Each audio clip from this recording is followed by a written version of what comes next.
বহু কাল পরে এসো, তোমাকে যেন ক্লান্ত দেখছি। তুমি বুদ্ধিমান, মন্ত্রণা সবাই যেগুলো আমি কিছু নেই মন্ত্রণার মতো ক্লান্তিকর। মত মতান্তর বাদ প্রতিবাদ, ব্যর্থ বিচার, নিষ্ফল বিশ্লেষণ, ছাত্র ধর্ম কমা ধর্ম, অর্থ কাম মোক্ষ, এক বিরাট বন্ধু মন্তব্যভূমি ঢের পদচারণা। আমি ক্লান্ত হয়েছি কথা শুনে শুনে, কথা বলে বলে। তবু আর কিছু কথা বলতে চাই, যদি আমাকে কয়েক মুহূর্ত সময় দাও। বলো। মৃদু, তীক্ষ্ণ, অপ্রিয়, প্রিয়, কোপান্বিত, ছিদ্রান্বিত, ছন্দাময়, অম্ল, কটু, তিক্ত, মধু, প্রণয়যুক্ত বা উদ্দেশ্য প্রসূত, ভাবি গর্ভ, অন্তঃসারহীন তোমার যে কোনো বাক্য শুনতে আমি উৎসুক। আমার বক্তব্য আজ ঋজু, হয়তো এতক্ষণে তোমার অজানাও নেই। তাহলে তারা তোমারই দুটি, কুন্তি আর পাঞ্চালী। তাহলে আমার পরামর্শ উপেক্ষা করে তারা তোমার কাছে এসেছিলেন। আমি বলেছিলাম কর্ণকে আমি যতদূর জানি কেউ কখনো পারবে না তার স্বীয় সংকল্প থেকে এক চুল টলাতে, এক তিল হেলাতে, বাহাত্য বচনে ভোলাতে, বা ন্যায় আর অন্যায়ের অতি সূক্ষ্ম তর্কের মধ্যে তার চিত্তকে অবশ করে দিতে অকস্মাৎ তাদের যাত্রা নিষ্ফল হবে বলেছিলাম। কিন্তু আমার পক্ষে নিষ্ফল হয়নি কৃষ্ণ। আমি দেখলাম তাদের একজন আমার অদৃষ্টা, অপরিচিতা, আমার মা, আর অন্যজন আমার অস্পৃষ্টা, দূরচারিণী, কান্তা, দুই নারী আমি যাদের ভালোবাসতে পারতাম। কি বললেন তারা? কর্ণ, ফিরে এসো, ফিরে এসো তোমার মা কৃষিদয়ের সিংহাসনে। কর্ণ, যুদ্ধ করো না, আমি তোমার বন্ধু হতে চাই। আর তুমি উত্তরে? সূর্য ডুবে যান সন্ধ্যায়, প্রত্যুষে তিনি আবার নতুন। কিন্তু আমরা লুপ্ত সময়ে ফিরে যেতে পারি শুধু কল্পনায়, কখনো কোনো অপ্রস্তুত মুহূর্তে। আমার ধারণা ছিল কুন্তীর আর দ্রৌপদীর বুদ্ধি আরো তীক্ষ্ণ। শিশু চায় মাকে, কিন্তু দীর্ঘাকার মহাবাহু কর্ণের কোন কাজে লাগবেন মাতা?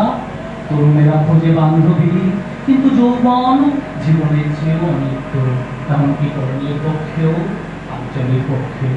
কিন্তু আমি ফিরে পেয়েছিলাম তারুণ্য তাদের দেখে, যেন ভালো নবযুবক, মাতৃ স্নেহদস্যু, নারীর সঙ্গ কামনায় চঞ্চল।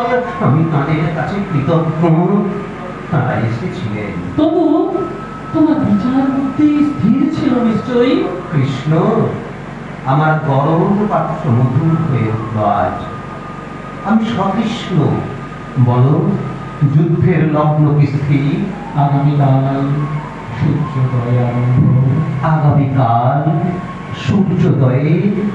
কিন্তু এখনো সূর্যাস্ত হয়নি। এখনো একটি রাত্রি আছে আমার, অন্ধকার, নক্ষত্রময়, উজ্জ্বল, বিশাল এক রাত্রি। যদি কিছু ভাবতে চাই তা ভাবার জন্য, যদি দেখতে চাই কোন অনুপস্থিত রূপশ্রী, শুনতে চাই মনে মনে কোনো কণ্ঠস্বর, বলতে চাই কিছু কথা কোন স্মৃতিকে, তার জন্য এখনো একটি রাত্রি পড়ে আছে। ক্ষুদ্রচ্ছিত নয়, যুদ্ধের পূর্বক্ষণে এই স্মৃতিবিলাস। কৃষ্ণ, তুমি চেনো আমাকে, শুধু তোমাকেই বলতে পারি যা আর কাউকে বলা যায় না। মাঝে মাঝে এক ভ্রান্তি নামে আমার মনে, এক সুস্বাদু সম্মোহন, পতঙ্গের গুঞ্জনের সঙ্গে মিশে, পল্লবের মর্মরের সঙ্গে মিশে। তখন মনে হয় আমি তো পারতাম, হয়তো আমিও সুখী হতে পারতাম অন্য কোথাও, যুদ্ধ থেকে, রাজনীতি থেকে দূরে। আমারও মাঝে মাঝে ইচ্ছে করে যুদ্ধ ছেড়ে, রাজনীতি ছেড়ে রাখাল হয়ে বনে বনে বাঁশি বাজাই। শুনেছি পরজন্মে তাই আমার ভাগ্য লিখন। ভাবতে ভালো লাগে।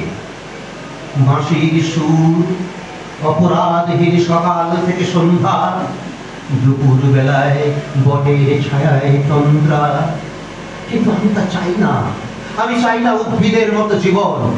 আমার সার্থকতা চেষ্টায়, সংগ্রামে।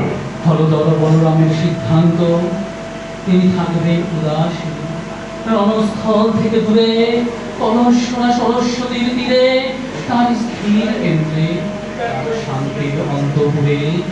ভাবতে ভালো লাগে।